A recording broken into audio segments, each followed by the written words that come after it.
तो हेलो दोस्तों, स्वागत है आपका हमारी यूट्यूब चैनल जैमनी स्टडी में। और जैसा कि आप लोगों को पता है कि हम लोग पढ़ रहे हैं हिंदी फॉर यूपीएसआई।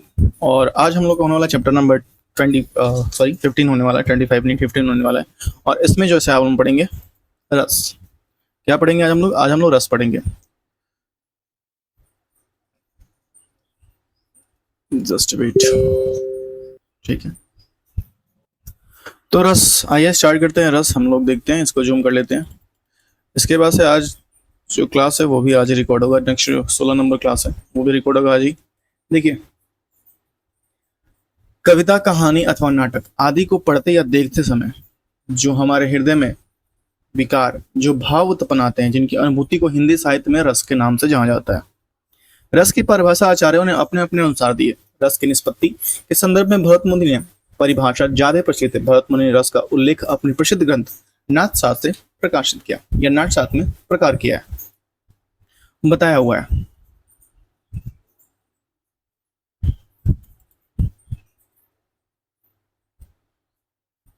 देखिए, विभाव, नुभाव, विभाचारी, संयोगार्थ, निष्पत्ति नाटशास्त्र के और 6 अंक के हिसाब से बताया हुआ है। अर्थात विभाव, अनुभाव, अभिविचारी भावों के संयोग से रस की निष्पत्ति होती है। उपर्युक्त परिभाषा उनकी व्याख्या में कई परिभाषिक शब्द आए हैं। इन परिभाषिक शब्दों के आशय को समझना अत्यंत आवश्यक है। रस के मूल आधार हैं विभाव, अनुभाव, संचारी, अभिभावचार्य, अभिवचारी और स्थायी भाव। कितनी का? विभाव, अनुभव, संचारी या अभिविचारी भाव या स्थायी भाव। रस के इन भावों के बारे में बताया गया है। आइए अब देखते हैं रस की उत्पत्ति या रस का पूरा डायग्राम देख लेते हैं एक बार। देखिए, रस के अंक अगर देखें तो विभाव के अंतर्गत दो आते हैं। आलंबन और उद्दीपन। कौन कौन से? आलंबन और उद्दीपन। अनुभाव के अंतर्गत देखिए, अनुभाव के अंदर कायिक आता है, मानसिक आता है, आहार्य होता है और सात्विक आता है। विभाव के अंतर्गत 2, आलंबन और दीपन। अनुभाव के अंदर 4 आता है, कायिक, मानसिक, आहार्य और सात्विक। और संचारी भाव की संख्या कितनी है? संचारी भाव की संख्या 33 मानी गई है। संचारी भाव की संख्या। स्थायी भाव के अंतर्गत आता है रीति, हास्य, शोक, क्रोध, उत्साह, भय, जुगुप्सा, विस्मय, निर्वेद। जुगुप्सा कहते हैं घृणा, जिस चीज को देख के घृणा उत्पन्न हो उसको कहते हैं। रति, हास्य, शोक, क्रोध, उत्साह, भय, जुगुप्सा, विस्मय और निर्वेद। ये कितने हैं? स्थायी भाव के 2, 2, 4, 2, 6, 2, 8, 1, 9। कितनी भाव है? 9 भाव है। आइए हम देखते हैं, पहले हम लोग विभाव से स्टार्ट करते हैं। देखिए, विभाव जब किसी व्यक्ति, पदार्थ या बाह्य विकार से किसी अन्य व्यक्ति के भावोद्दीप या भाव उत्पन्न हो और जिन कारकों या कारणों से भाव उत्पन्न होता है उन्हें हम लोग क्या कहते हैं? विभाव। कारकों या कारणों से जो भाव उत्पन्न होता है उसे हम लोग क्या कहते हैं? विभाव। इन कारक विभाव के 2 भेद उत्पन्न होते हैं। पहला, आलंबन विभाव। आलंबन विभाव के अंतर्गत जिन वस्तुओं या विषयों पर आलंबित होकर मन में भाव उत्पन्न होते हैं उन्हें आलंबन विभाव कहते हैं। जैसे नायक नायिका के प्रेम करता देख उत्पन्न भाव।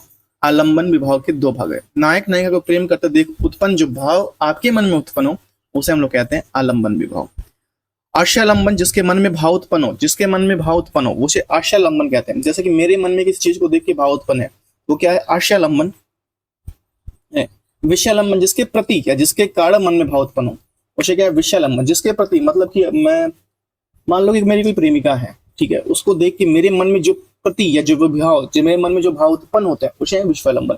और आशयालंबन, जिसके मन में भाव उत्पन्न हो, जैसे कि किसी और को करता हुआ देख के मेरे मन में भाव उत्पन्न हो तो है आशयालंबन।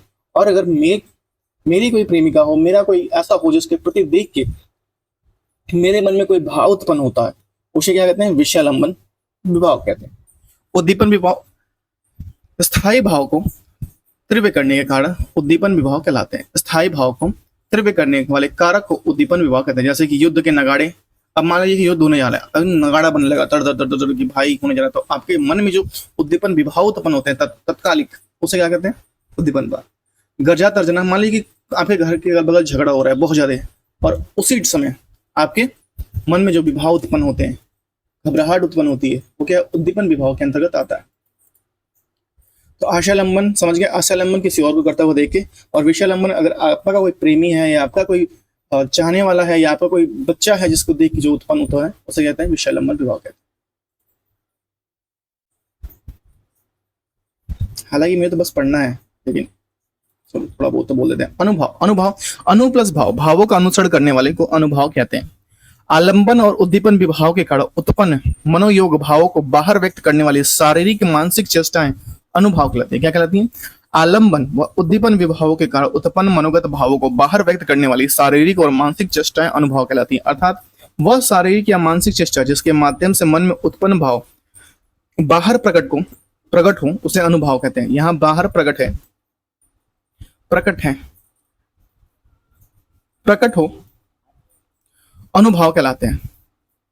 जैसे गुस्से से मुंह लाल होना, अगर किसी चीज को देख के या किसी झगड़े को देख के या किसी ऐसे चीज को देख के गुस्से से मुंह लाल हो गया, क्या हो गया? वो अनुभाव है। डर से पसीना आना, आपके घर के अगल बगल मार हो गया, आपको पसीना आ गया, कई लोग बेहोश हो जाते हैं, तो क्या है? वो अनुभव है। कई लोगों के पैर कांपने लगते हैं, मेरा तो पैर कांपने लगता है अगर मैं किसी को मारने जाऊं ना, तो मेरा जैसे लेफ्ट वाला पैर वो थोड़ा सा ऐसा कंपन करने लगता है, ऐसा लगता है कि बस, मतलब मैं ऐसे नॉर्मल नहीं मार पाता हूँ यार, क्या बताया। अनुभाव मुख्यतः 4 प्रकार के होते हैं। कायिक अनुभाव, यत्न जो बोलते हैं, आश्रय द्वारा जानबूझकर यत्न पूर्वक कोई आंगिक चेष्टा या क्रिया हो जाती है, जैसे ऐसे अनुभाव को कायिक या यत्न जो अनुभाव कहते हैं, जैसे कि उच्छ्वास या कटाक्ष। सात्विक अनुभाव या यत्न जो अनुभाव या आश्रय द्वारा बिना कोई यत्न किए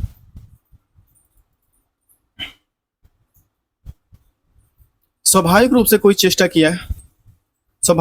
चेष्टा या क्रिया होती है, ऐसे अनुभावों को सात्विक या आत्यंतिक अनुभाव कहते हैं। इनकी संख्या कितनी मानी गई है? इनकी संख्या 8 मानी गई है। स्वेद, लज्जा प्रेम भय के कारण पसीना आना, स्वेद कहलाता है। स्वेद अनुभाव होता है लज्जा प्रेम भय के कारण जो पसीना आता है, उसे हम लोग स्वेद कहते हैं। रोमांच, भय प्रेम काम हर्ष आदि के कारण रोंगटे खड़े हो जाना, रोमांच कहलाता है। भय प्रेम काम हर्ष आदि के कारण जो रोंगटे खड़े हो जाना, उसे हम लोग क्या कहते हैं?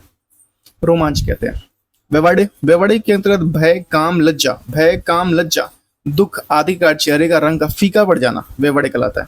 भय काम लज्जा दुख आदि का चेहरे का रंग फीका पड़ जाना वो व्यवड़े कहलाता है।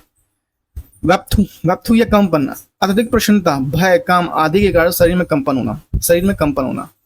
अश्रु मतलब भाव के अंतर्गत आता है खुशी दुख प्रेम आदि के कारण अश्रु प्रवाह होना, मतलब कि अचानक आंखों में आंसू जाना। नेक्स्ट है स्वरभंग हर्ष शोक भय आदि का अटक कर बोलना।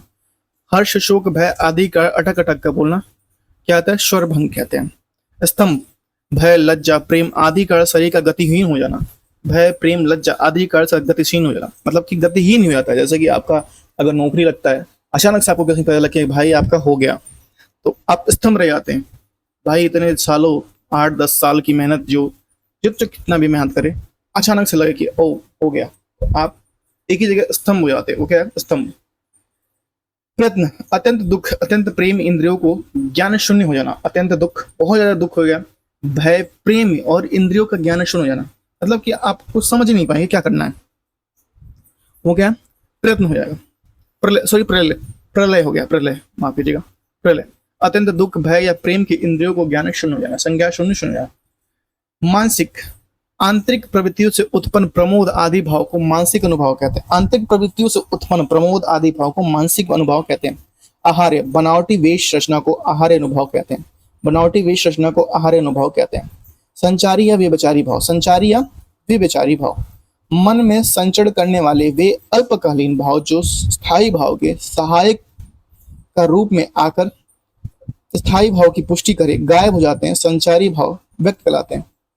भरत मुनि अन्य आचार्यों के अनुसार ये पानी में उठने वाले और अत्यंत विलीन होने वाले बुलबुलों की भांति होते हैं। संचारी भाव भरत मुनि अन्य आचार्यों के अनुसार पानी में उत्पन्न होने वाले और स्वतः विलीन हो जाने वाले बुलबुलों की भांति है। समेत आवेग, दैन्य, शम, मद, जड़ता, उग्रता, मोह, शंका, चिंता, ग्लानि, विषाद, व्याधि, आलस्य, अमर्ष, हर्ष, गर्व, असूया, ध्रुति, मति, चापल्य, व्रीड़ा के अंतर्गत जो लज्जा आता है, अहिथ्या, हर्ष भय आदि भाव को छिपाना। अहिथ्या होता है हर्ष भय आदि भाव को छिपाना। निद्रा, स्वप्न, विबोध, उन्माद, अब अपस्मार या मृगी, अपस्मार होता है मृगी, स्मृति, औत्सुक्य, त्रास, वितर्क और मरण।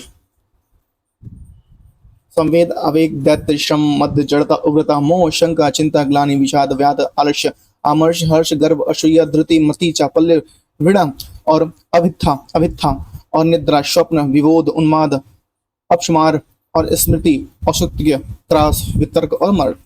ये है 33 इनकी संख्या मानी गई है। ठीक है। स्थायी भाव, विकारो मानुषो भव, विकारो मानुषो भव अर्थात मन की विकार ही भाव है। आचार्य रामचंद्र शुक्ल के अनुसार भाव का जहां स्थायित्व हो उसे स्थायी भाव कहते हैं। भाव का जहां स्थायित्व हो उसे हम लोग स्थायी भाव कहते हैं, आचार्य रामचंद्र शुक्ल के अनुसार। मनुष्य के हृदय में स्थायी रूप में विद्यमान वे भाव जिन्हें रोका या दबाया ना जा सके और विभाव आदि से जुड़ने पर रस के रूप में प्रकट हो, उस आनंद को, बुनियादी भाव को हम लोग स्थायी भाव कहते हैं। स्थायी भाव के भेद देखिए। पहला है रति, हर्ष, शोक, उत्साह, भय, क्रोध, जुगुप्सा जैसे घृणा और विस्मय और निर्वेद। ठीक है। निर्वेद कितने हो गए? 9 हो गए। रस के भेद हम लोग पढ़ेंगे अब यहां से। भरत मुनि के अनुसार 8 तथा अभय गुप्त ने 9 रस माने हैं। आगे बल कर 2 रसों की कल्पना हुई जो वात्सल्य और भक्ति रस। इन रसों के नाम और इनके स्थायी भाव निम्नलिखित हैं। जैसे भरत मुनि ने दिया श्रृंगार रस, इसका स्थायी भाव क्या है? रति। भरत मुनि ने दिया करुण रस, इसके स्थायी भाव क्या है? शोक।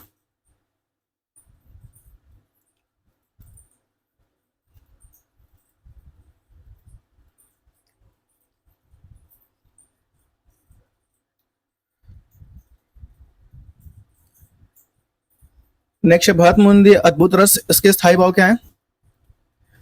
विस्मय। अद्भुत रस के स्थायी भाव क्या है? विस्मय। भरत मुनि ने दिया रौद्रस, इसके स्थायी भाव क्रोध। भरत मुनि वीर रस, इसके स्थायी भाव उत्साह। और भरत मुनि हास रस, इसके स्थायी भाव है हास्य। और भरत मुनि के अनुसार भयानक रस, भयानक रस का स्थायी भाव है भय। भरत मुनि के अनुसार विभत्स, इसको कहते हैं घृणा या जुगुप्सा कहते हैं। उद्भट, उद्भट शांत रस दिए, उद्भट ने दिया शांत रस, इसको स्थायी भाव है निर्वेद। और विश्वनाथ ने दिया वात्सल्य रस, इसका वेद है स्नेह। ठीक है। रूप गोस्वामी भक्ति रस, इसके अनुराग वेद और विषय रति, अनुराग वेद और विषय रति। वात्सल्य व भक्ति रस, वात्सल्य व भक्ति रस श्रृंगार रस के व्यापक दायरे में आते हैं, अतः रसों की संख्या 9 ही मानी जाइए। वात्सल्य और भक्ति रस श्रृंगार रस के व्यापक दायरे के अंतर्गत आते हैं, इसलिए रसों की संख्या 9 ही मानी गई है या मानी जाती है। अब हम लोग पढ़ेंगे श्रृंगार रस। जहां नायक नायिका के प्रेम के संबंध में तथा सौंदर्य संबंधी वर्णन हो वहां श्रृंगार रस होता है।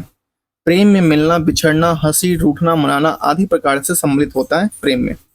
अतः श्रृंगार रस के 2 भेद हैं, संयोग या संभोग श्रृंगार रस। संयोग या संभोग श्रृंगार रस जहां नायक नायिका का मिलन, अनुहार, हंसी मजाक, छीना चपटी, तंग करना और शारीरिक मानसिक मिलन हो वहां संयोग या संभोग श्रृंगार रस होता है।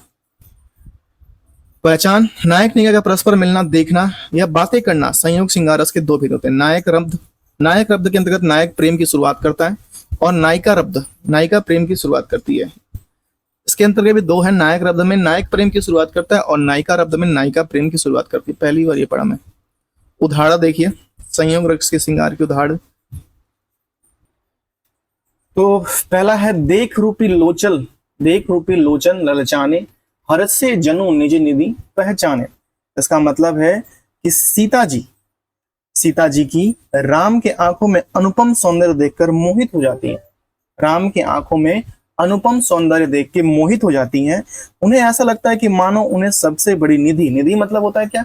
खजाना, खजाना पहचान लिया हो। निधि पहचाने मतलब उन्होंने लगता है कि राम की आंखों में उसका अनुपम सौंदर्य देख के सबसे बड़ी निधि, सबसे बड़ा खजाना उन्होंने पहचान लिया हो। दूसरा लाइन कहता है थके नयन रघुपति छवि देखी, पलकन कहू परहरी निमेखी। मतलब राम की मनमोहक छवि को देखकर लगता है या देखने में लगता है कि सीता जी की आंखें थक गई हैं, फिर भी उनकी पलकें झपकना भूल गई हैं। वही पलकें नहीं झपक रही हैं ताकि वह राम के रूप को बिना किसी रुकावट के देख सके। अधिक स्नेह देह भय भोरी, अधिक स्नेह देह भय भोरी, शरद सहिसी ससी जनु चितवक चिकोरी। शरद सहज जनु चितवक चकोरी। थोड़ा सा पढ़ने में ऋषभ होता है, मतलब इसका है कि उनके हृदय में राम के प्रति अपने इतना प्रेम उमड़ आया कि उनका शरीर शुद्ध बुद्ध हो गया। वह उनकी ऐसी स्थिति है जिसमें शरद ऋतु में चंद्रमा की चकोरी पक्षी एकटक निहारती रहती है। चितवत चकोरी, एकटक पक्षी निहारती रहती है चंद्रमा को। लास्ट है लोचन मग राम ही उर नाही दीहे पलक कपाट सियानी। मतलब राम सीता जी ने राम जी की छवि को अपनी आंखों के रास्ते में हृदय में बसा लिया है, ताकि वह छवि हमेशा उनके हृदय में पलक कपाट सयानी, मतलब उनके हृदय में कैद हो सके। ठीक है। दूसरा क्या पंक्ति कहता है अपना, कहूं बाढ़ तड़ाग तरंगनी तीर तमाल किह छा विलोकत भली घटती इही लोक बैठी सुख पाय बिछाया तहा कुश कास थली। मतलब है कि घटिका एक बैठती है सुख पाया कहीं किसी इस बाग में, कहूं बाग तड़ाग तरंगिनी तिल कमाल, कहीं किसी इस बाग या तालाब की नदी के किनारे तमाल के घने पेड़ों की ठंडी छाया, घने पेड़ों की तमाल की ठंडी छाया, घने पेड़ों की ठंडी छाया देखकर सीता जी थोड़ी देर के लिए रुककर आराम करती है। वहां कुश और घास बिछाकर सुखपूर्वक बैठती हैं, कुश और घास बिछाकर सुखपूर्वक बैठती हैं।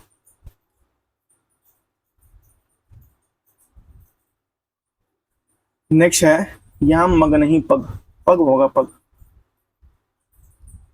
पग को श्रम श्रीपति पूरी करे सिय को संभो वाकाल अंचल सौ श्रम तेव हरे तिनको कशी केशव अंचल चारु दृंग चल सौ। इसका मतलब है सीता जी के पैरों में थकान दूर करने के लिए भगवान राम अपने सुंदर वस्त्रों के किनारे से उनको पोंछते हैं। कवि केशवदास जी कहते हैं कि राम सीता की थकान को अपनी सुंदर और चंचल आंखों से देखकर ही दूर कर देते हैं। ठीक है, तो ये था संयोग श्रृंगार रस। अब अगर इसके बाद हम लोग पढ़ेंगे तो ये है वियोग। वियोग श्रृंगार रस होता है नायक नायिका के विरह वियोग, अर्थात अलग होने के जो वियोग श्रृंगार होता है, अलग होने की जो भाव उत्पन्न होती है, वो होता है वियोग श्रृंगार रस। वियोग श्रृंगार रस, आइए वियोग श्रृंगार रस देखते हैं। दूसरा बंदी कहता है वियोग श्रृंगार रस का कि हे खग मृग हे मधुकर नैनी शैनी देखी तुम देखी सीता मृग नैनी। हे खग मृग हे मधुकर शैनी तुम देखी सीता मृग नैनी। इसका शब्दांश अगर कहा जाए तो, अगर राम जंगल में पशु पक्षियों भेड़ों और भौरों से अंति से पूछ रहते हैं कि वे उनसे पूछते हैं कि हे राम जंगल के पशु पक्षियों और भेड़ों से पूछ रहे हैं कि देखी तुम्हें सीता मृगनयनी। उनसे पूछते हैं क्या उन्होंने मृग जैसी आंखों वाली, मृगनयनी मतलब कि मृग जैसी आंखों वाली सीता को कहीं देखा है। वियोग में श्री राम इधर उधर भटकते हुए सीता जी को ढूंढते हुए जंगल के पशु पक्षियों से पूछते हैं। अगर दूसरा पंक्ति कहता है कि अति मलिन वृषभानु कुमारी अह मुख रहित पुरगनि चितवाती। मतलब कि वृषभानु की पुत्री यानी राधा बहुत उदास, मैली मतलब निस्तेज, मलिन मतलब निस्तेज या मैली मतलब निस्तेज हो गई है। जहां मलिन का अर्थ केवल शरीर की उदासी से नहीं बल्कि मन की उदासी और प्रेम के दुख से। मलिन मतलब तो गंदा, शरीर से नहीं, मतलब इसमें यहाँ पे इसका भाव है शरीर के उदासी से नहीं बल्कि उसके मन की उदासी, प्रेम और दुख में जो भाव में डूबी हुई है उससे है। अहमुख रहित उरगनि चितवाती, मतलब वो हमेशा अपना सिर झुकाए रहती है। अहमुख रहित मतलब कि हमेशा अपना सिर झुकाए रहती है और कभी ऊपर की ओर नहीं देखती। वह उनकी उदासी, निराशा और वियोग की पीड़ा को दर्शाता है कि ऐसे वियोग में पड़ी हुई हैं, मलिन टाइप का, और वो कभी अपना सर नहीं उठाती, वो हमेशा ऐसे सर झुका के पड़ी रहती हैं। तो ये क्या है, श्रृंगार रस का, वियोग श्रृंगार रस के अंतर्गत आता है। आइए नेक्स्ट देखते हैं। नेक्स्ट हम लोग का क्या है,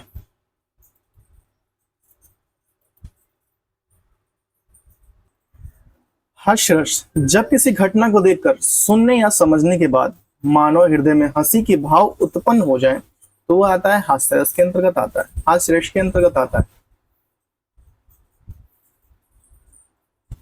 भाई ये क्या हो रहा है, ये नहीं लग रहा था, ठीक है। हास्य रस के अंतर्गत आता है। पहचान, मन में हंसी का भाव, चेहरे पर खिलखिलाहट या भाव आदि भरत मुनि हास्य रस के 8 भेद मानते हैं। स्मित, हर्षित, वेशित, अपहर्षित, अपविहित, वेशित और अति हर्षित और अत्यस्त और प्रस्थ। देखिए यहाँ पे लिखा हुआ है सिर पर गंगा हंसे, भुजंग में भुजंग हंसे, हास ही को दंगा भयो नंगा के विवाह में। मतलब ये कहना चाहता है कि शिव, शीश पर गंगा हंसे, भगवान शिव की बातें हो रही है। जब शिव अपनी बारात लेकर चले तो उनके सिर पर विराजमान गंगा की धारा हंस रही थी। उनके गले में लिपटा भुजंग, भुजन में लिपटा भुजंग, उनके गले में लिपटा सांप, भुजंग, सांप मतलब भुजंग की बात कर रहे हैं, वो भी हंस रहे थे। हास ही को दंगा भयो नंगा के विवाह में। मतलब इस पूरे दृश्य को देखकर हंसी का माहौल बन गया। शिव जी के नग्न स्वरूप और विचित्र बारात, भूत प्रेत के कारण हर कोई हंस रहा था। पूरे विवाह में हंसी का ही माहौल था, ठठी ठिठोली का माहौल था। नेक्स्ट कह रहा है, दूसरा वाला कह रहा है कि बुरे समय को देखकर गूंजे तू क्यों रोए, गंजे तू क्यों रोए, किसी भी हालत में तेरा बाल न बाका होए। मतलब कि इसमें एक गंजे व्यक्ति की संबोधित करते हुए कहा गया है कि जब बुरे समय आया तो तुम उदास क्यों हो गए। किसी भी हालत में तेरा बाल ना बाका होए, मतलब तुम्हारा तो वैसे ही कुछ नहीं बिगड़ेगा क्योंकि तुम्हारे पास तो बाल ही नहीं है। जिनका बुरा समय में बाल भी बाका हो जाए, मतलब बोलते हैं कि बुरे समय में बाल बाका हो जाए, तो गंजे के बाल ना बाका होए क्योंकि उसके बाल ही नहीं है। तो ये क्या है, हास्य रस के भेद के अंतर्गत आता है। ये थोड़ा मिसप्रिंट हो गया तो मैंने छोड़ दिया। देखिए यहाँ पे लिखा है करुड़ रस, क्या लिखा है यहाँ पे, करुड़ रस लिखा है,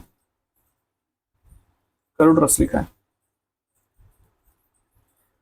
जब किसी घटना को देखकर, सुनकर या अपने किसी प्रिय व्यक्ति को मरण या हमेशा के लिए दूर होने के मन में शोक उत्पन्न हो तो वहां करुड़ रस का उत्पन्न होता है। पहचान, किसी व्यक्ति की मृत्यु हो जाना, शोकापूर्वक वातावरण होना, उसके परिवार वालों द्वारा उसके प्रियजन की लाश पर रोना, ये क्या है, करुड़ रस है। आइए करुड़ रस के कुछ एग्जाम्पल देखते हैं। पहला है, हाय राम कैसे झेले अपनी लज्जा अपना शोक, गया हमारे ही हाथों से अपना राष्ट्र पिता परलोक। यहाँ देखिए, यहाँ पद्यांश में करुड़ रस या स्पष्ट उदाहरण है, यहाँ दुख की बात हो रही है। मतलब हाय राम शब्द में गहन दुख दर्शाता है कि हाय राम ये क्या हो गया, ऐसे लोग बोलते हैं, मतलब गहन दुख को दर्शाता है। वक्ता अपनी लज्जा, श्रम और शोक के झेल पाने में असमर्थ महसूस कर रहा है। हाय राम कैसे झेले अपनी लज्जा और अपना शोक, मतलब वो झेल नहीं पा रहा है, वो पूछ रहा है कि हाय राम कैसे झेले, बहुत ज्यादा दुख है। गया हमारे ही हाथों से अपना राष्ट्रपिता परलोक, मतलब इस पंक्ति में दुख के कारण स्पष्ट करती है कि किसी के राष्ट्रपिता, मतलब कि महात्मा गांधी की बात हो रही है यहाँ पे, या पूज्य व्यक्ति की मृत्यु के कारण स्वयं को मानना एक गहरा मानसिक आघात और पैदा करता है। मारा किसी और ने है पर तुम शोक मना रहे हो, तो क्या है, ये शोक के अंतर्गत आता है। दूसरा कहता है, अभी तो मुकुट बांधा था माथा, हुए कल ही हल्दी के हाथ, खुले भी ना थे लाज के बोल, खिले थे चुंबन शून्य कपोल। चुंबन शून्य कपोल, ये तो बहुत दुख वाली बात है भाई। ये कोई प्रेमिका है जो जिसकी शादी हो रखी है, उसके पति की मृत्यु की बात, ऐसा कुछ है। देखिए यहाँ भी करुड़ रस की बात है, ठीक है। अभी तो मुकुट बांधा था माथा, हुए कल ही हल्दी के हाथ, मतलब इन पंक्ति से पता चलता है कि विवाह अभी हाल ही में हुआ है और सिर पर बांधा वो मुकुट और हाथों में लगी हल्दी इसका प्रतीक है कि अभी मेरा विवाह हुआ है। खुले ना थे लाज के बोल, मतलब कि जो भी लाज के बोल, अगर आप भी कहीं जाएंगे तो 2 दिन मुंह चाट कर आएंगे, धीरे धीरे खुलते हैं। खुले ना थे लाज के बोल, खिले थे चुंबन शून्य कपोल, मतलब नवविवाहित जोड़े की बीच लाग संकोच के कारण जो बातें ठीक से नहीं हो पाई थी, अभी वो स्टार्ट भी नहीं थी, वो हो ही नहीं पाई थी, और ना ही उनके गालों पर चुम्बन के निशान थे। मतलब कह रहा है कि ना ही कोई गाल पे मेरे चुम्बन के शून्य कपोल, मतलब कि कोई निशान नहीं थे, यानी वैवाहिक जीवन की शुरुआत ठीक से हो ही नहीं पाई थी। अचानक से पति की मृत्यु हुई और वो चला गया। तो यहाँ क्या कह रहे हैं, एक पत्नी अपने पति के लिए विलुप्त हो रही है जिसका अभी अभी विवाह होके आया था। नेक्स्ट, इसमें 2 लाइन बस मैं बताता हूँ, बाकी ये और ये आगे आगे चलेंगे, ठीक है। कह रहा है सुनी मृद वचन भूप यही शोक, मतलब कह रहा है कि किसी के कोमल मृद वचन सुनकर राजा के हृदय में शोक उत्पन्न हो गया, जैसे चंद्रमा की किरणों से लगे चकवा पक्षी बेचैन हो जाते हैं। शशि अछुवत बीकल जिमी कोको, मतलब कि चंद्रमा के किरणों से लगने से चकवा पक्षी बेचैन हो जाते हैं, क्योंकि अपनी प्रियम चकवी की रात में अलग हो जाते हैं। जैसे ही चंद्रमा लगता है तो वो अपनी प्रियम चकवी की रात से अलग हो जाते हैं। तो यहां भी करुड़स की बात हो रही है, ठीक है। चलिए आगे बढ़ते हैं, 3 बहुत है। नेक्स्ट है वीर, जहां किसी घटना को देखकर या सुनकर मन में उत्साह या भाव उत्पन्न हो, वहां क्या होता है? वीर रस होता है, वीर रस होता है। ये कोई इतना परेशानी है ना, वीर रस होता है, ठीक है। पहचान, मन में उमंग या भाव, चेहरे पर उत्साह की लालिमा, बाहों में बार बार उठाना, ये क्या आता है? वीर रस के बार कहता है। पहला है कि मैं सत्य कहता हूं सखे, सुकुमार मत जाना मुझे, यमराज से भी युद्ध में प्रस्तुत सदा मानो मुझे, और है और की तो बात क्या, गर्व में करता नहीं, मामा तथा निज तात से भी युद्ध में मैं डरता नहीं।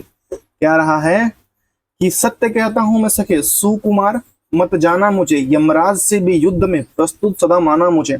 मतलब अभिमन्यु अपने मित्र सखे से कहता है कि मुझे कोमल या कमजोर मत समझना तुम, मैं यमराज से भी युद्ध करने में हमेशा तैयार रहता हूं।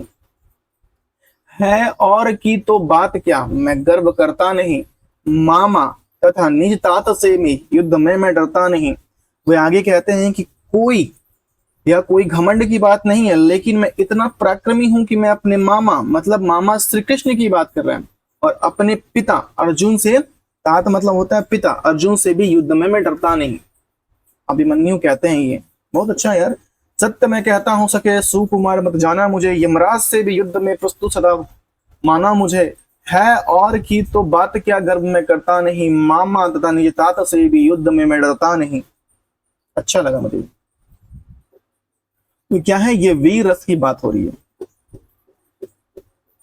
नेक्स्ट है, रण बीच चौकड़ी भर भर कर चेतक बन गया निराला था, राणा प्रताप के घोड़े से पड़ गया हवा का पाला था।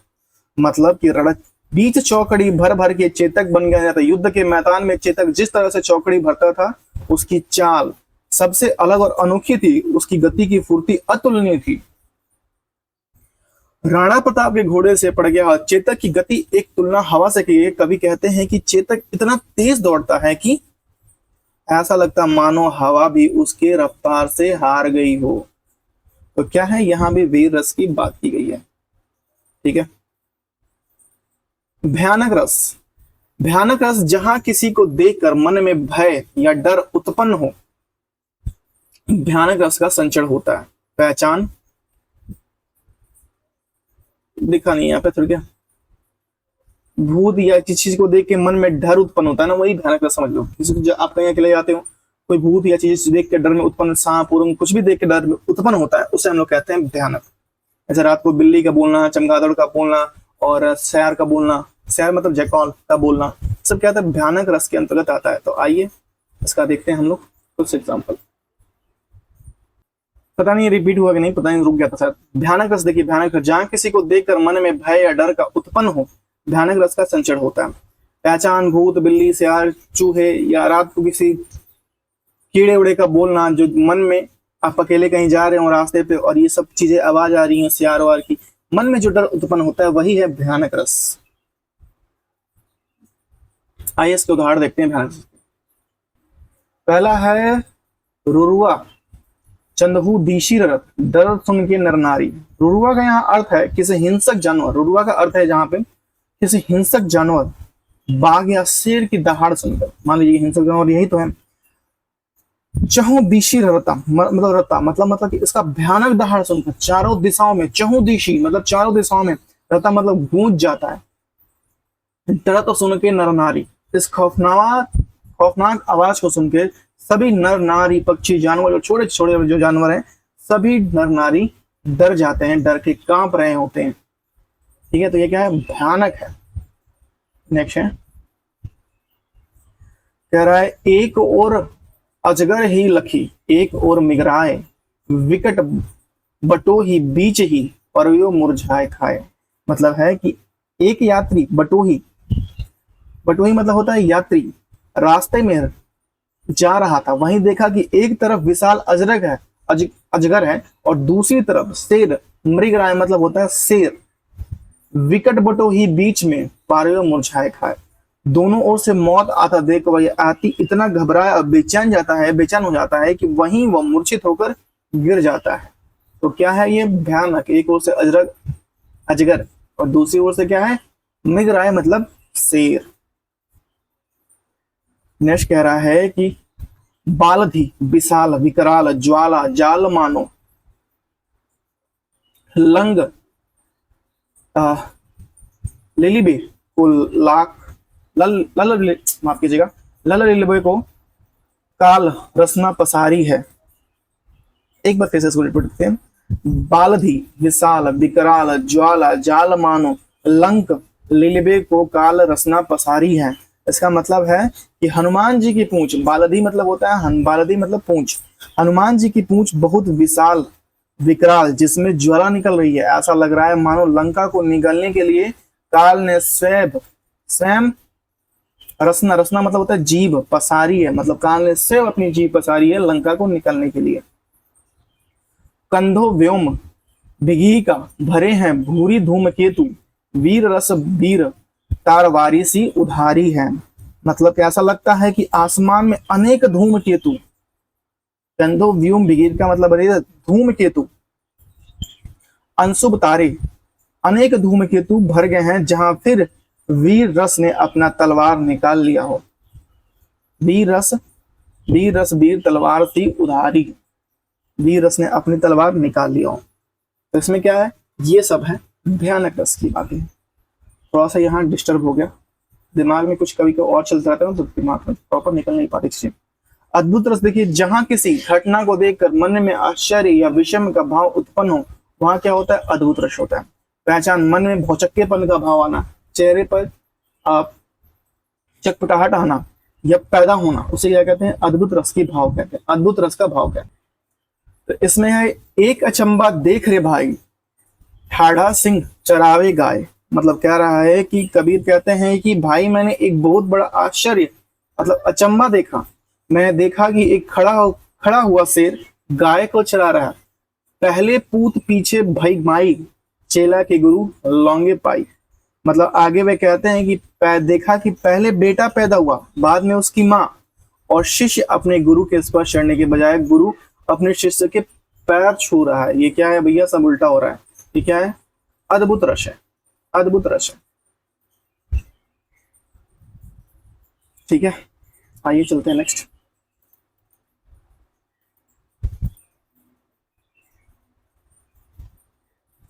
ये तो आप लोगों को पता होगा, देख के सुधा सिद्धि के मुख में सकल विश्व की माया, क्षण भर को नहीं अचेतन हिल ना सकी कोमल काया। मतलब माँ यशोदा अपने शिशु मतलब नंद किशोर के मुख में सकल विश्व मतलब पूरे विश्व को देख के क्षण भर को अपनी अचेतन हिल ना सकी कोमल माया कर, मतलब अचेतन मन में चली गई, देख ना सकी, वहीं बेहोश हो गई। विवश रस की बात करते हैं, जहां किसी घटना को देखकर सुनकर मन में घृणा निंद्रा आदि की भाव उत्पन्न हो, वहां विवश रस होते हैं। इसकी पहचान है दुर्गंधपूर्ण वातावरण का होना, मांस का सड़ना, गलना, नाली का बहना, ये सब क्या आता है, ये सारी चीजें विवश रस के अंतर्गत आती हैं। क्या आती हैं, विवश रस के अंतर्गत आती हैं। तो पहला है सिर पे बैठे हो काग, आंख दो खात निकारत। इसका शब्दांश से एक कौवा जो 100 के सिर पर बैठा है और उसकी दोनों आंखें निकाल के खा रहा है। खेचत जीबही सियार, खेचत जीबही सियार अति ही आनंद उर्धारत। इसका मतलब है कि एक सियार 100 की जीभ को खींचकर खा रहा है और ऐसा करते हुए बहुत आनंद महसूस कर रहा है। गिद्ध जांग को खोदी खोदी के मांस उचारत। मतलब कह रहा है कि एक गिद्ध 100 की जांग को खोद खोद के उसकी मांग को निकाल के खा रहा है। स्वांग अंगुरियन काटी काटी के खान विचारत। जो स्वान है मतलब कुत्ता, उंगलियों को काट काट कर खाने की कोशिश कर रहा है। इसका पूर्ण शब्दांश यही हो जाएगा। आजा भाई, नहीं आ रहा है, कोई बात नहीं। ठीक है, दूसरा कह रहा है पंक्ति, आंखें निकाल कर उड़ जाते, क्षण भर उड़कर आ जाते। आंखें निकाल कर उड़ जाते, 2500 की आंखों को निकाल कर उड़ जाते, फिर वापस आकर लाश पर बैठ जाते। सब जीभ खींचकर कौवे चुबला चुबला कर खाते। मतलब कौवे लाश की जीभ को खींचकर चबा चबा कर खा रहे हैं। भोजन में स्वान लगे मुद्रे थे, भू पर लेटे। कह रहा है कि जमीन पर मुर्दे पड़े पड़े मुर्दे को कुत्ते, स्वान मतलब स्वान, अपना भोजन मानकर खा रहे हैं। खा मांस चाट लेते थे, चटनी सैम बहुत बेटे। मतलब कि कुत्ते मांस खाकर उसे चाट रहे थे और मांस के टुकड़े चटनी की तरह उसके शरीर से बह रहे होते। ओह माय गॉड, ये तो बहुत ही बेबस हो गया। रौद्रस, जहां किसी घटना को देखकर सुनकर मन में बहुत क्रोध का भाव उत्पन्न हो, उसे रौद्रस कहते हैं। पहचान, चेहरा टमटमाना, आंख लाल होना, दांत पीसना, ओठ चबाना। तो रौद्रस में है खून उसका उबल रहा था, मनुष्य से वह दैत्य में बदल रहा था।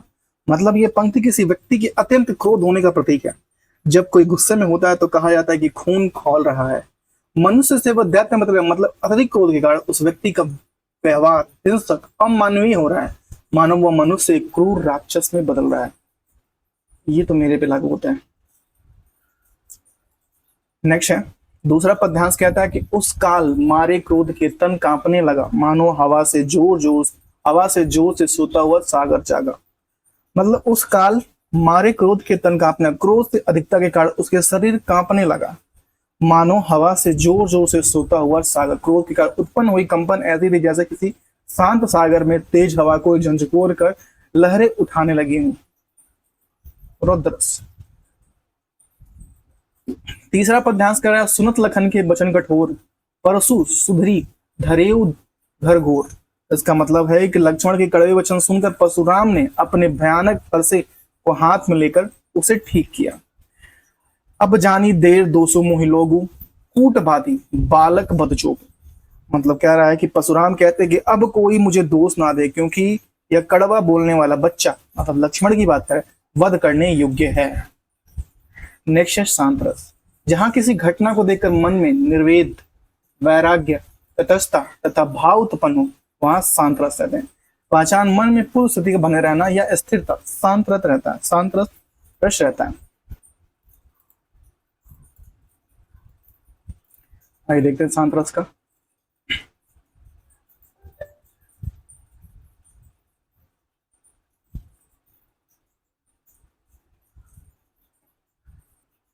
देखो पहला कहते, देखी मैंने आज जरा, हो जाएगी क्या ऐसी ही मेरी यशोधरा।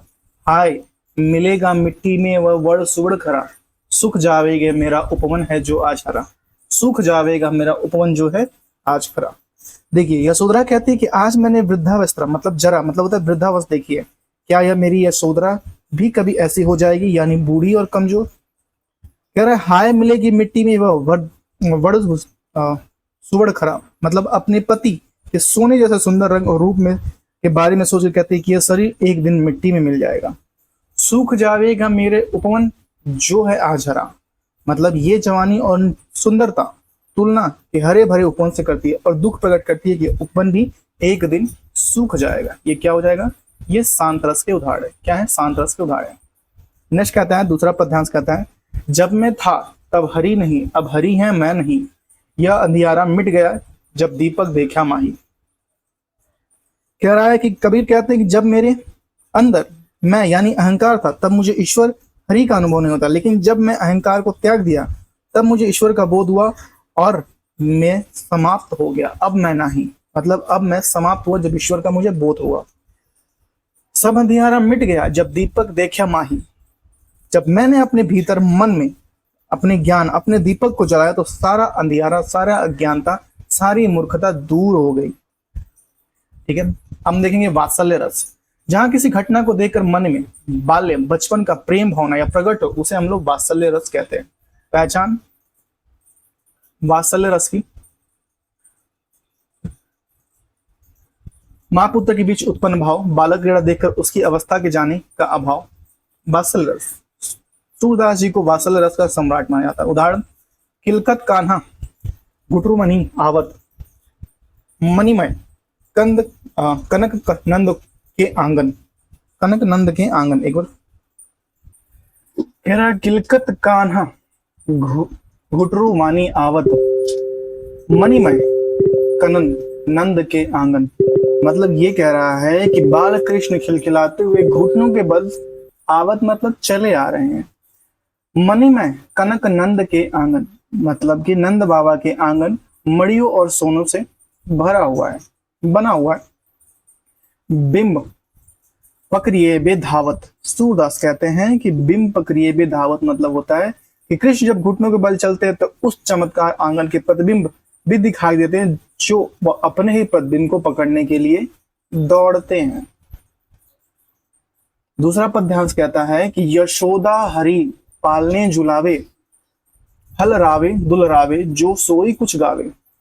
कह रहा है कि माँ यशोदा भगवान कृष्ण हरि को उनके पालने में झुला रही हैं, वह उन्हें धीरे धीरे हिलाती हैं, प्यार करती हैं, और जब वो मन में आता है तो वह गाना गाकर उन्हें सुनाती हैं। नेक्स्ट है भक्ति रस। भक्ति रस कहता है जब किसी घटना को देखकर मन में भक्ति भाव अथवा ईश्वर की अनुरक्ति, अनुराग या वर्णन हो तो वहां भक्ति रस होता है। ईश्वर के प्रति आस्था, ईश्वर के प्रति प्रेम आना या साधना करना ईश्वर का, वो होता है भक्ति रस।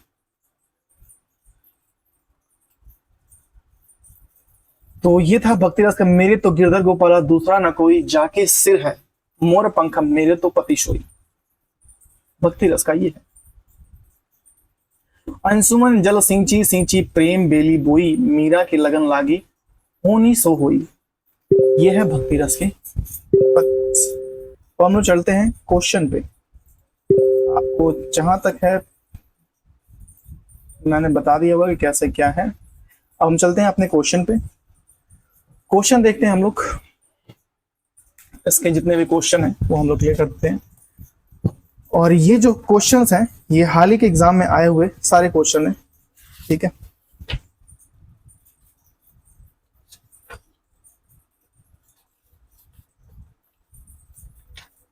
पहला क्वेश्चन है, कह रहा है क्या पूजा अर्चना करे रे, अर्चना रे, क्या पूजा क्या अर्चना रे उस असीम की सुंदर मंदिर मेरा लघुत्तम जीवन रे। कह रहा है कि ये कौन सा श्रृंगार है, ये जो कह रहा है विभत्स तो है नहीं, रौद्र तो है नहीं, पूजा अर्चना की बात कर रहा है, ये कौन है, श्रृंगार वियोग है। कि लघुत्तम जीवन के बारे में बात कर रहा है, क्या करें क्या ना करें। नेक्स्ट है शांत रस। शांत रस की निर्वक्ति क्या है, शांत रस का स्थायी भाव क्या है। शांत रस का स्थायी भाव निर्वेद होता है। क्या होता है, निर्वेद होता है। साहित्य में वात्सल्य रस को कुल मिलाकर कितने काव्य रस है, वात्सल्य रस को कुल मिलाकर कितने काव्य रस है, 10 है।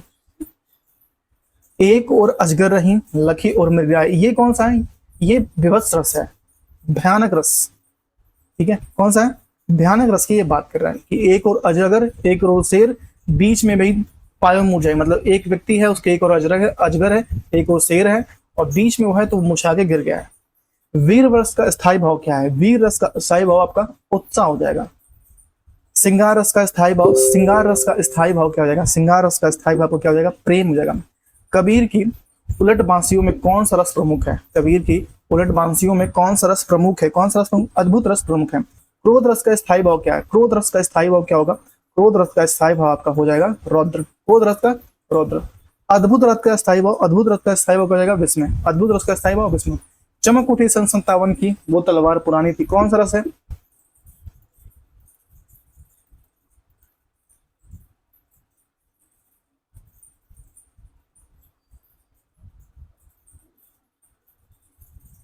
विवश रस। कौन सा रस है, विवश रस है।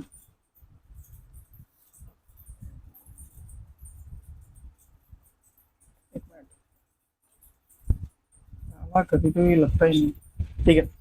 10 का कौन सा हो जाएगा, 10 का आपका हो जाएगा वीर रस, वीर रस की बात कर रहे हैं। हृदय में संचित रति अथवा स्थायी भावों का कार्य मन और वचन की चेष्टा के रूप में प्रकट होना क्या कहलाता है, विचारी भाव, स्थायी भाव, अनुभाव क्या कहलाता है, वो कहता है अनुभाव कहलाता है।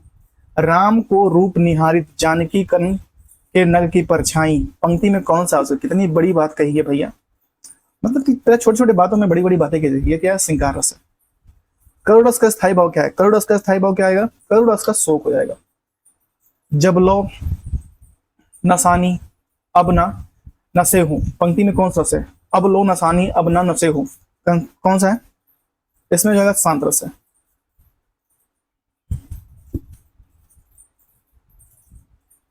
हे सारथी हे द्रोण क्या देवेंद्र की आकर अड़े, है खेल क्षत्रिय बालकों का व्यू भेदन को लड़े, मैं सत्य कहता हूं सके सुकुमार मत जानो मुझे। ये कौन सा है? सुकुमार मत जानो मुझे, यमराज से युद्ध में प्रस्तुत सदा मानो मुझे। ये कौन कह रहा है? अभिमन्यु कह रहा है। किसके लिए कह रहे हैं? ये वीर है कि भयानक है? ये क्या सा है? वीर रस है कि मैं हमेशा तैयार हूं। निम्नलिखित में से कौन सा रस है? किलकत कहां घुटरून मत आवत, ये अभी हम लोग पढ़ेंगे। कौन सा है ये भैया? वात्सल्य रस है। भगवान कृष्ण जो छोटे थे उनकी बात हो रही है। कौतुकार्थ अनुपयुक्त वचन या विकृत रूप की रचना को आह्लाद का उपयुक्त मनोविकार कौन सा होगा? कौन सा होगा? अद्भुत रस होगा। अखिल भुवन चर अजर जग अरिमुख के लाखी मातु चकित भई गदगद वचन विकसित गृद अदृग पुलकत कातु। इसमें कौन सा वचन है? कौन सा रस है? वचन नहीं पूछ रहा, रस पूछ रहा है।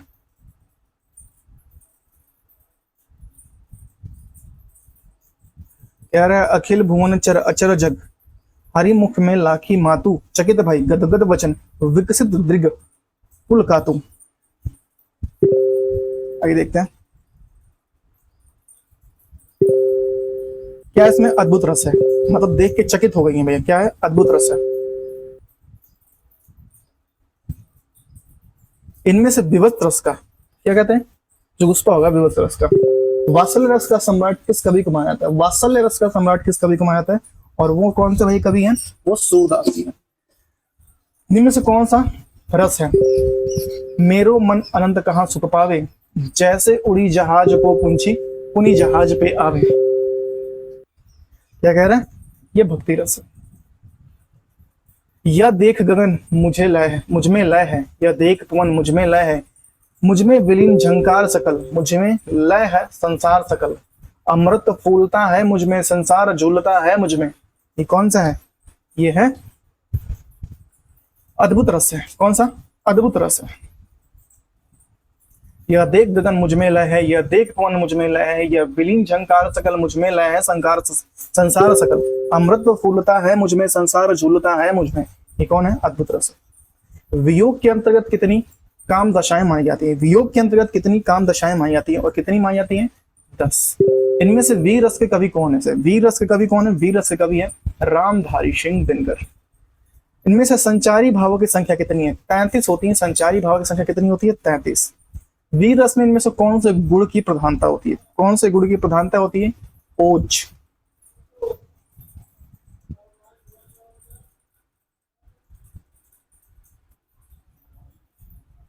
नेक्स्ट है आम्लत्व धर्म का समानाधिकरण क्या होता है? इस मंत्री विद्वान इतना डिस्टर्ब कर दे रहे हैं ना घर पे यार। हर 2 मिनट में कोई ना कोई आ जा रहा है। दिमाग खराब हो गया एकदम से। एक मेरे भैया हैं, कहते हैं कि तुम इलाहाबाद में रूम में क्यों पढ़ते हो? दैट्स उनका यही मानना है कि इलाहाबाद में रूम में तुम क्यों पढ़ते हो?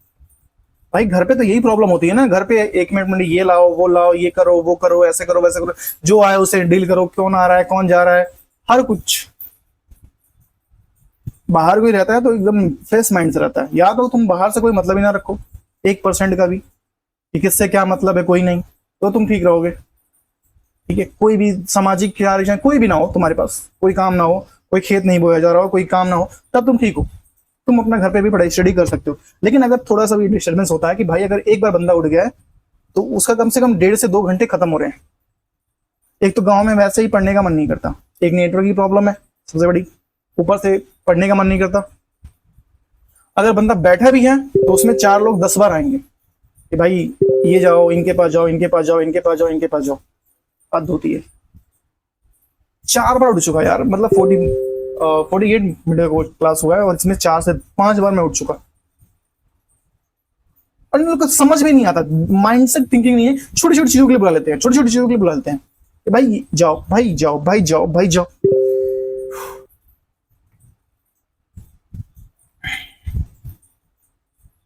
दिमाग खराब हो जाता है यार, सही बताऊं तो। सॉरी। चलो 27 नंबर क्वेश्चन चलते हैं। आम्लत्व धर्म और समानाधिकरण होता है पंक्ति में किस विद्वान की है? यह पंक्ति किस विद्वान की है, या ये बातें किस विद्वान ने कही है? किस विद्वान ने कही है? ये कही रामचंद्र शुक्ल जी ने कही है। रामचंद्र शुक्ल जी ने ये कही है। सिंगारस का स्थायी भाव कौन सा है? सिंगारस का स्थायी भाव कौन सा है? सिंगारस का स्थायी भाव कौन सा है?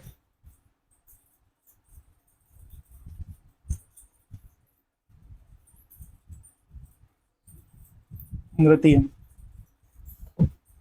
इनमें से किसमें उज्जवल रस का मधुर रस भी कहते हैं? उज्जवल रस या मधुर रस भी कहते हैं। किसे कहते हैं? भक्ति रस को उज्जवल रस या मधुर रस भी कहते हैं। रौद्र रस का स्थायी भाव क्या है? रौद्र रस का स्थायी भाव क्रोध है। आचार्य भरत ने रसों की संख्या कितनी मानी है? आचार्य भरत ने रसों की संख्या कितनी मानी है? ये मानी है कितनी? 8 मानी है। रस के कितने अव्यय हैं? रस के कितने अव्यय हैं? रस के कितने अव्यय हैं? 4 हैं। अद्भुत रस के देवता इनमें से किसे माना जाता है? अद्भुत रस के देवता इनमें से किसको माना जाता है? गंधर्व को माना जाता है। यूपीएससी 2021 में आया हुआ है, ये इंपॉर्टेंट क्वेश्चन है भाई। विभाव को 2 प्रकार से कौन है? विभाव के 2 प्रकार कौन से? विभाव के 2 प्रकार कौन से हैं? विभाव के जो 2 प्रकार, आलंबन और उद्दीपन। करुड़ रस के देवता हैं। करुड़ रस के देवता कौन से हैं? करुड़ रस के देवता कौन से? करुड़ रस के देवता यम है। करुड़ रस का स्थायी भाव क्या होता है? करुड़ रस का स्थायी भाव क्या होता है? शोक होता है। रिपु आंतन की कुंडली करी जोगिन चबात पहिबी में पगी बानो जुबित जलेबी खाद। ये कौन सा रस है? ये कौन सा रस है भैया? ये कौन सा है? विभक्त रस है। रसोत्पत्ति के आश्रय की चेष्टा को क्या कही जाती है? रसोत्पत्ति के रसोत्पत्ति की आश्चर्य चेष्टा को क्या कहते हैं?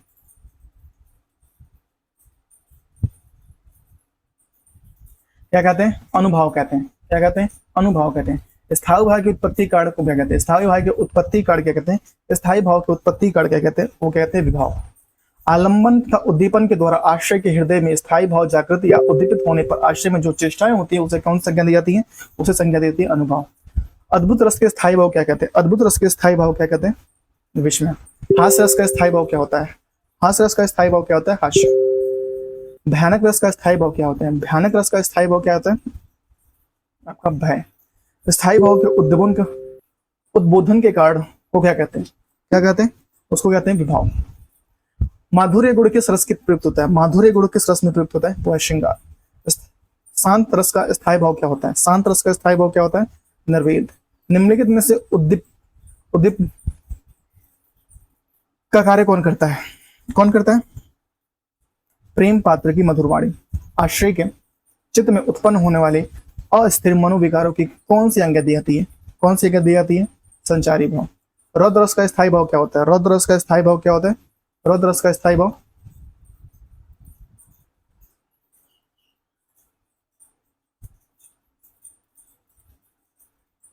मैं दिमाग बहुत ज्यादा शांत करने की कोशिश करता हूँ, मतलब क्या बताऊं यार, क्रोध। फंस जाता हूँ मैं ना। एक घर में ना, अगर आप फैमिली में अगर आप मिडिल के हैं, मतलब आपके 3 भाई हैं, या तो आप 2 भाई में आप सबसे छोटे हैं और 3 भाई हैं और आप मिडिल में हैं, तो भाई आप दोनों साइड से पिछड़े जाते हैं। छोटा छोटा ही है, बड़ा जो है भैया वो सब कुछ करते करते हैं, तो भाई जो लैंड लेवल पे है वो सब कुछ तुम्हें ही करना है। एवरीथिंग ऐसे करो, ये करो, वो करो। जहां किसी की तबीयत खराब हो तो मुझे ही जाना है, मतलब कि हर एक जगह पे कोई भी डिफिकल्ट बोलो, चाहे मैं सही हूं या नहीं हूं, चाहे मैं खुद ही अनकंफर्टेबल हूं या डिसेबल हूं, कुछ भी हो, मुझे करना है। अभी मैं 22 तारीख को लखनऊ से आया था। जैसे कि आपको पता हो कि मैं गया था, वहां से आया, डॉक्टर ने बोला कि थोड़ा और रेस्ट करो, थोड़ा और आराम करो। पापा का एक्सीडेंट हो गया, सब कुछ, एवरीथिंग। कोई ये नहीं पूछता कि तुम्हारा पैर कैसा है, क्या हो रहा है, क्या नहीं हो रहा है, बस कर रहा है। ऊपर से मैं थोड़ी सी पढ़ने की कोशिश करता हूँ, पेपर आ रखे हैं, थोड़ी पढ़ाने की कोशिश करता हूँ, भाई 1000 डिस्टर्बेंस, ये कर दो, वो कर दो, और सब कुछ मैं करता हूँ, लेकिन छोटे छोटे चीजों पे, छोटे छोटे पॉइंट ऑफ व्यू पे, ये आ गए, देखो क्या है। अरे भाई उससे आ गया तो आ गया, उससे मुझे क्या। कोई और आए तो चेयर निकालना है तो मेरे को आवाज दे देंगे कि भाई चेयर निकाल के दो, फिर जाए तो सब उठा के लेके जाओ अंदर। हालांकि ये सब कहने की चीजें नहीं है, लेकिन डिस्टर्ब हो जाता हूँ, सही बताऊं तो। सॉरी, स्थायी भाव के अनुभूति को क्या हो गया, विभाव होता है। क्या होता है, विभाव।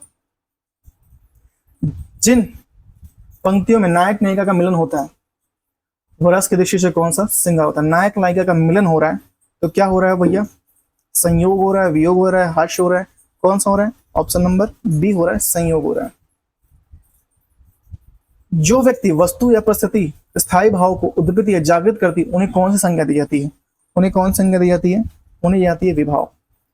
रावण ने राम में क्रोध नामक भाव जगाए, इसमें अवलंबन है।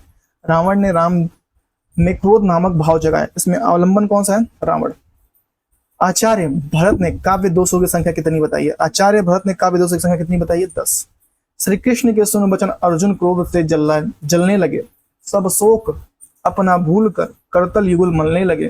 संसार देखे अब हमारे शत्रु रण में मृत पड़े, करते हुए यह घोषणा वे हो गए उठकर खड़े। प्रस्तुत पंक्तियों के रस है, इसमें क्या है, विभत्स है, वीर रस है, रौद्र रस है, भयानक है, कौन सा इसमें, रौद्र रस है। रस का संबंध किस धातु से गिना जाता है, रस का संबंध किस धातु से गिना जाता है, रस का संबंध शीर्ष धातु से गिना जाता है, त्रि धातु से गिना जाता है। साहित्य में रस का अर्थ क्या है, साहित्य में रस का अर्थ क्या है, साहित्य में जो रस का है, साहित्य में मिलने वाली आनंद भूति को रस कहते हैं। विभावनु भाव, विभावचारी, संयोग, दृश्य, निष्पत्ति किस आचार्य का विचार है, किसका विचार ये भरत मुनि का है।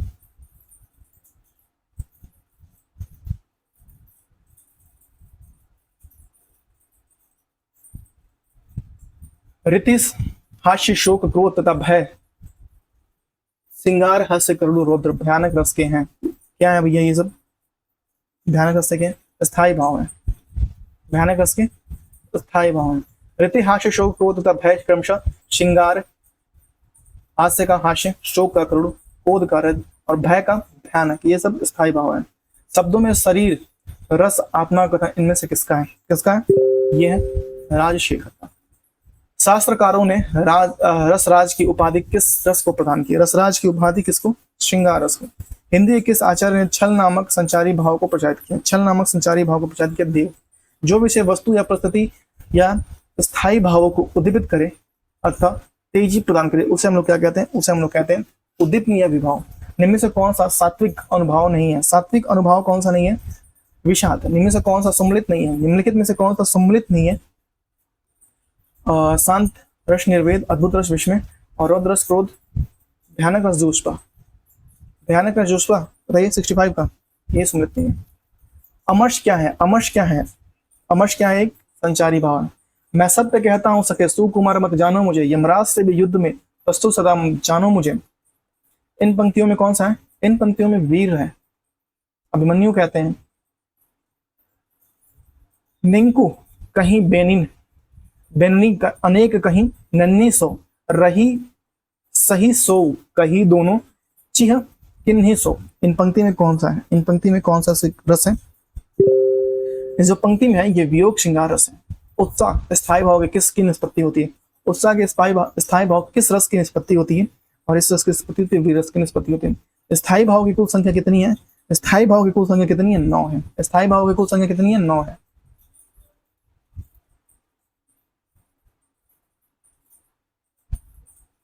क्या रहा है, नभ में झटपट बाज लिखे, भूल्यो सकल प्रपंच, कंपति तनु व्याकुल नयन, लावक हिल्यो निरंच।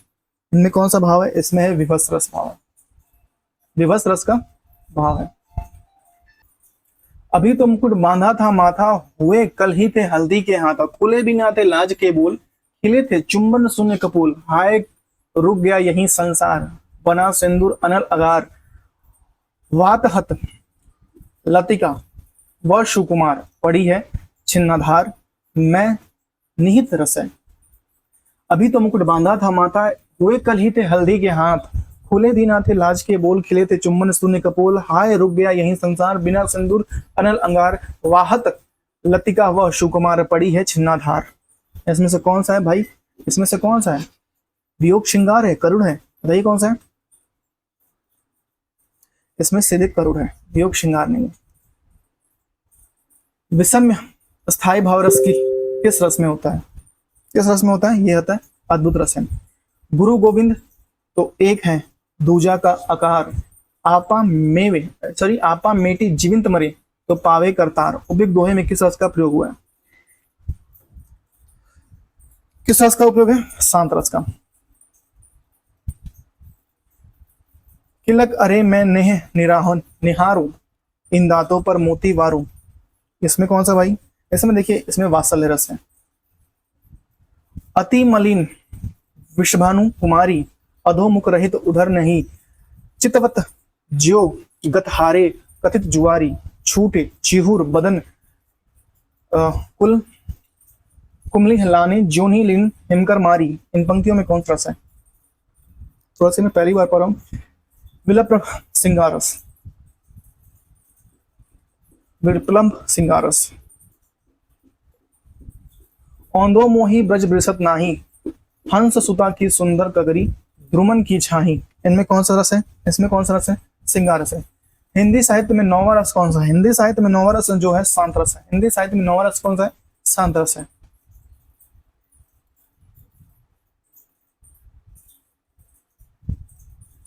कवि बिहारी मुख तक किस कवि के रस है? कवि बिहारी मुख तक किस कवि के रस है? सिंगार रस का रस है।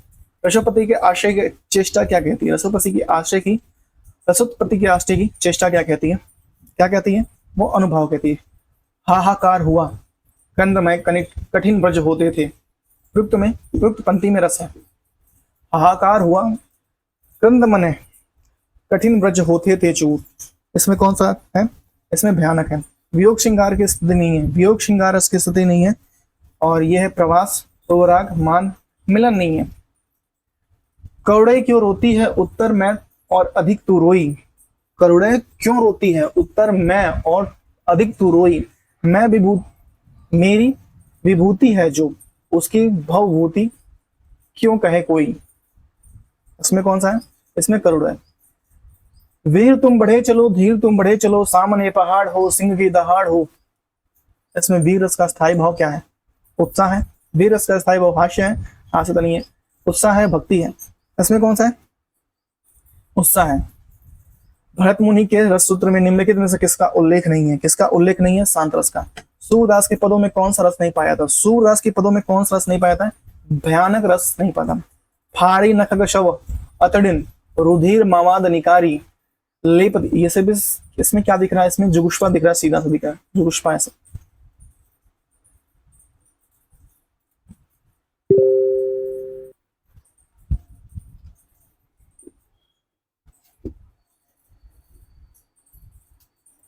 निस दिन बरसत नयन हमारे, निस दिन बरसत नयन हमारे। इसमें कौन सा है? इसमें वियोग श्रृंगार रस है। खींचत जीभत स्यार। इसमें कौन सा है भाई? इसमें कौन सा है? विभक्त रस है। तू दयाल दीन हो तू दानी हो भिखारी, तू दयालहीन हो तू दानी हो भिखारी। इसमें कौन सी रस की पंक्ति है? इसमें जो रस की पंक्ति है भक्ति है। विप्रलंभ श्रृंगार में वियोग की कितनी दशाएं मानी गई हैं? कितनी दशाएं मानी गई है? 10।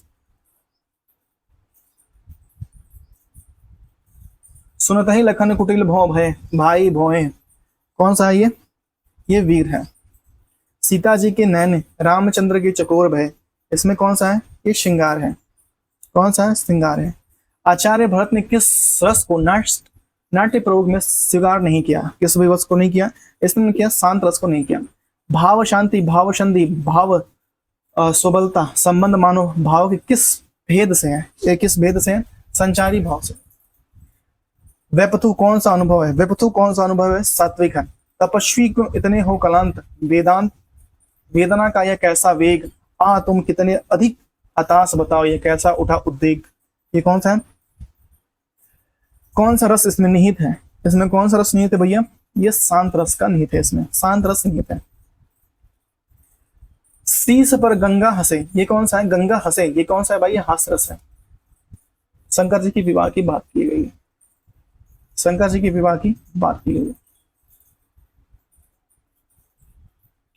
जब मैं था हरि नहीं, अब मैं है, अब हरि है मैं नाही, सब अंधियारा मिट गया दीपक देखा माही। ये कौन सा है भैया? ये वीर है, वात्सल्य है, वियोग श्रृंगार है, शांत है। ये कौन सा है? ये सीधे से दिख रहा है शांत है। भगवान हरि की बात कर रहे हैं कि जब मैं अपने में था तो हरि नहीं मिल रहे थे, अब हरि मिले तो मैं नहीं, मैं कहीं खो गया हूँ। प्रकृति के यौवन श्रृंगार करेंगे, प्रकृति के यौवन का श्रृंगार करेंगे, कभी ना बासी फूल मिलेंगे वे जाकर अति शीघ्र। इस पंक्ति में कौन सा रस निहित है? इस पंक्ति में कौन सा रस निहित है? अभी देखते हैं ऑप्शन। इस पंक्ति में शांत रस निहित है। कौन सा रस निहित है? शांत रस इस पंक्ति में निहित है, शांत रस इस पंक्ति में निहित है। तो ये था हम लोग का रस, जो पूरा क्वेश्चन कंप्लीट हो चुका है। इसके बाद हम लोग का छंद है, ठीक है। इसके बाद छंद है जो 2, 2, 4, 2, 6 और 2, 8, 10 पेज का है रस। उसके बाद से छंद है, छंद के बाद से अलंकार। अलंकार थोड़ा जाते होगा आपका 2, 2, 4, 2, 6, 2, 8, 2, 10, 11, 12 पेज का अलंकार है। उसके बाद वाक्य विचार, उपवाक्य और पदबंध है। 1, 2, 2, 2, 4, 2, 6, 2, 8, 2, 10, 2, 12, 2, 14, 2, 16 है ये, ठीक है। इसके बाद हम लोग छंद पढ़ेंगे, जो आपको आज या कल आपको ये वीडियो मिल जाएगा छंद का, ठीक है। Thank you so much, have a good day. मिलते हैं आपसे नेक्स्ट वीडियो में। अपना ख्याल रखिए, परिवार लोग खास करके अपने माता पिता का ख्याल रखिए। और पता है मेरा मेन मोटो ये, मैं पता है सुबह से ट्राई कर रहा हूँ, एक तो नेटवर्क नहीं है गांव में, बिल्कुल भी नहीं है, चल ही नहीं रहा जियो का, पता नहीं क्या हो गया। और मेरी क्लासेस भी नहीं चल रही हैं। और ऊपर से ये है कि थोड़ा सा भी बैठो कोई ना कोई आ जा रहा है, कुछ ना कुछ छोटे छोटे काम, जैसे कि लग रहा है कि मैं ही करूंगा हर एक छोटा काम। चाय देना है तो उसके लिए भी उठा दो, वहां से गिलास उठाना है तो उसके लिए भी उठा दो। अब भाई सबको पता होगा कि एक बार अगर आप स्टडी का मूड बना के बैठते हैं तो कितने मनोभाव दशा के साथ कि हाँ एकाग्र होकर बैठते हैं कि ठीक है मुझे ये क्लास खत्म करनी है।